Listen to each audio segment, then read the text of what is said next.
Assalamualaikum warahmatullahi wabarakatuh. Perkenalkan, nama saya Run Yuliansyah. NIM 18101011. Saya dari kelompok 4. Di sini saya akan mempresentasikan skrip dari OFDM with Rayleigh fading.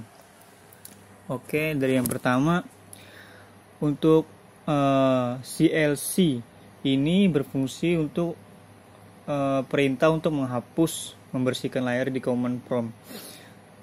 Sedangkan untuk clear all ini biasanya digunakan untuk menghapus semua aktivitas sebelumnya yang dilakukan pada workspace.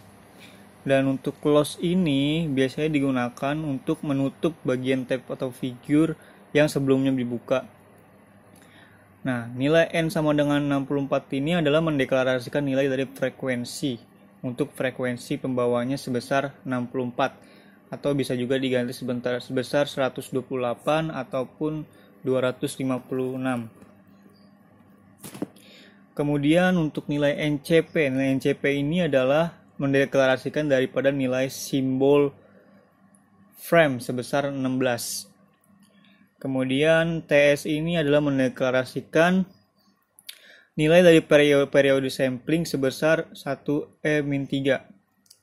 FD ini sama dengan 0 mendeklarasikan nilai frekuensi shifting pada max Doppler. Untuk NP sama dengan 4 ini mendeklarasikan jumlah atau nilai titik atau simbolnya. Sedangkan untuk M sama dengan 2 ini mendeklarasikan nilai dari simbol untuk modulasi PSK-nya. Nah, untuk N frame sama dengan 10 pangkat 3 ini adalah mendeklarasikan nilai pada frame pada OFDM-nya sebesar 10 pangkat 3 atau sebesar 1000. Kemudian untuk cons sama dengan PSK mode ini adalah nilai tetap atau konstanta dari modulasi PSK-nya. Terus untuk data sama dengan zeros, NP, and frames, demodes ini adalah perintah untuk menginputkan jumlah titik atau simbolnya. Nah, pada OFDM simbol sendiri, IFF underscore data ini mendeklarasikan nilai dari IFFT data yang diambil dari N dibagi dengan akar 120, kemudian hasil daripada N ini akan dikalikan dengan inverse FFT dari data N-nya. Terus untuk TXC sama dengan IFFT underscore data ini adalah mekanisme cyclic prefix dengan cara mengambil beberapa simbol di akhir frame IFFT datanya. Kemudian pada frekuensi selective channel with path taps. Untuk ini adalah nilai dari delay pada channel tersebut. Sedangkan PDB-nya ini adalah nilai penguatannya. Rayleigh H sama dengan Rayleigh Chan ini adalah mendeklarasikan 4 channel pada Rayleigh dengan parameter TS, FD, TAU, dan PDB. Kemudian pada SNR of channel, EBN0 sama dengan 0,5,30 ini mendeklarasikan nilai EB0 dimulai dari 0 dengan beda di setiap nilainya sebesar 5 dan di nilai akhirnya sebesar 30. Kemudian dengan ESN0 sama dengan EBN0 plus 10 kali log 10 120 per 256 ditambah 10 kali log 10 256 bagi 144. Ini adalah rumus untuk menentukan rasio daripada noise-nya. Sedangkan ini adalah SNR-nya sendiri, ini rumus untuk menentukan nilai daripada SNR-nya. Kemudian transmit through channel. Untuk script ini digunakan untuk rumus menentukan BR-nya daripada BR dari OFDM-nya. Kemudian untuk HX ini adalah rumus untuk melewati Rayleigh channel. A-nya ini adalah mendeklarasikan nilai A, AM ini adalah mendeklarasikan G sama dengan A ini adalah mendeklarasikan koefisien channelnya. Untuk ini mendeklarasikan koefisien channel pada DFT, sedangkan Y sama dengan AWGN ini adalah menambahkan noise daripada AWGN. Sedangkan pada sisi receivernya,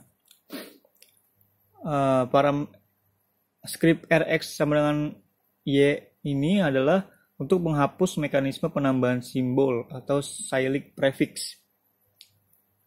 FFT underscore data ini adalah script untuk frekuensi domain equalization-nya.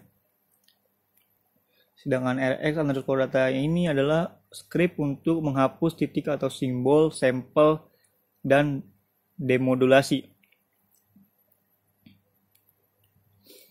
Kemudian untuk plot pada bear-nya, figure ini adalah perintah untuk menampilkan output daripada nilainya. Semiologi ini untuk menampilkan plotting dengan skala logaritmik di sumbu Y vertikal. Grid on ini untuk menampilkan grid berupa garis utuh ke sumbu Y untuk memvisualisasikan jarak data yang terbaca. Untuk title ini adalah untuk memberikan title pada figure atau judul. X label ini adalah memberikan keterangan atau nama figure untuk posisi X atau horizontal, sedangkan yang Y label ini untuk posisi Y atau vertikal. Nah, itu penjelasan yang dapat saya sampaikan. Kita akan lihat dari hasil figurnya. Nah, hasil figur di sini nilai pada titik 0 nilai bear yang didapatkan adalah sekitar segini. Pada titik 5 segini, pada titik 10, titik 15 dan terakhir pada titik 30 di angka 10 pangkat min 3 bearnya. Nah, untuk bear itu sendiri ditentukan daripada nilai n. Semakin kecil nilai n-nya maka bear akan semakin tinggi. Begitupun sebaliknya, semakin besar nilai n maka pada nilai EB 0 dan nilai sama bear-nya itu pada nilai bear-nya akan semakin rendah. Untuk semakin besar nilai frame maka akan semakin banyak data yang akan diproses dan itu akan memakan waktu yang cukup lama untuk ngerunnya apabila n frame-nya kita tambah. Ya, mungkin itu penjelasan yang dapat saya sampaikan. Kurang lebihnya mohon maaf apabila ada yang salah atau salah dalam penjelasan, bisa dibenarkan. Itu dapat saya sampaikan. Terima kasih. Assalamualaikum warahmatullahi wabarakatuh.